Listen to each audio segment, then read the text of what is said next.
I'm reading a great book now called The Originals, and the subtitle is How Nonconformists Move the World. Well, aside from the title or whatever, there's great data in here. What I hate of those books, I just have anecdotes, and things like this. I want data, scientific evidence as much as I can, because even that's not good stuff to make a decision on, but it gives you better insight. And this guy really is talking about how if you want to succeed in business, it's better to keep your day job. Right. That's something that completely is against my beliefs anyway. I thought, boy, you want to do something, you have to jump in full steam and whatever and things like that. To have a big commitment. And actually, the reverse gives you a greater chance of success. Now listen to this data. He talks about there's two professors at the University of Madison, University of Wisconsin, that did a study of entrepreneurs from 1994 to 2008. And all those people that started businesses there, those that kept their day jobs had a greater chance of success. Than those they had like a 33% less likely to fail if you kept your day job. And that sort of makes sense, because I think what happens is, you have an idea to do something, and actually your first way to do it probably doesn't work. So when you find out that doesn't work and you don't have anything to fall back on, you're probably screwed, right? I'm never going to start another business again, right?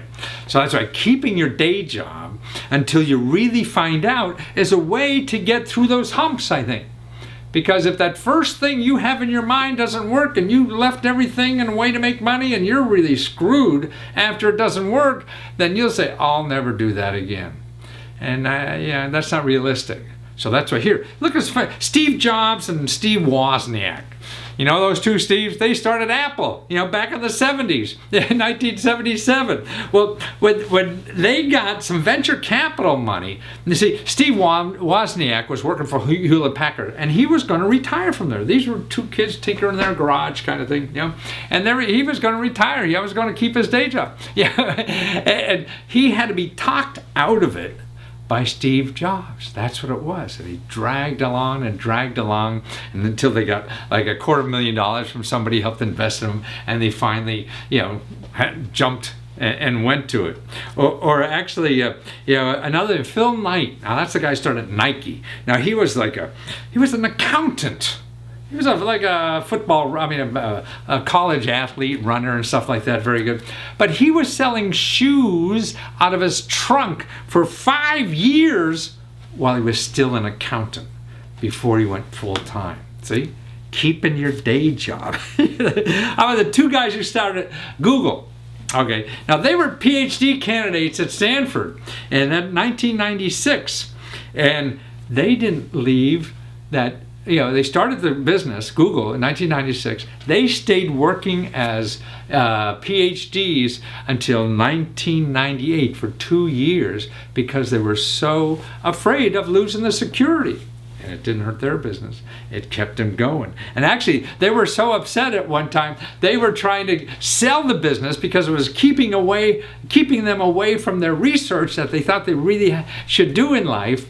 And the deal went through. Somebody was going to buy their company for like $2 million, and before they were working at it full time, and the deal fell through, and said, "Wow, now they're the biggest company in the world," or whatever. See, they were keeping their day jobs. So don't think that when you start a business, that you have to keep, you have to jump in there full time and whatever. Like actually, the I think there are four young people who started the new iFrame eyeglass place called Warby Parker, Warby Parker, Parker.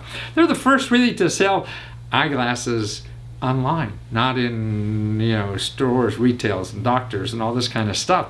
And they're like the first billion-dollar business. And they just started in 2010, 5 years ago, and became a billion-dollar business. Well, they were all students doing research work. They didn't give up their internships while they were starting this and everything, doing all this kind of stuff. Had other jobs, that was really that they thought they were in the careers for while they started this. And this turned out to a billion-dollar company. See, that's why I think it's instructive, that it's so hard to start and you fail so much that it's important that you have a backup plan somehow. There's other ways to create income, being an Uber driver, whatever you want to be, to make extra money to keep life and soul together. That's another thing about the internet.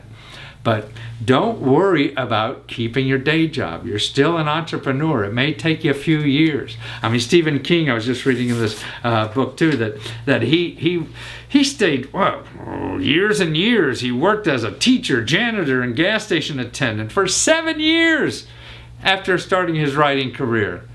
Kept his day job. Yeah. So it's okay to keep your day job. Don't feel like a failure or you're not committed. Man, no, you're probably smart, because this data show you are smart, because you're going to have a greater chance of success, because you got to go through a lot of stuff to get success in a new field. And that way you have a cushion to do that. So, you want to be a success as an entrepreneur? Well, don't quit your day job and you got a better chance at it.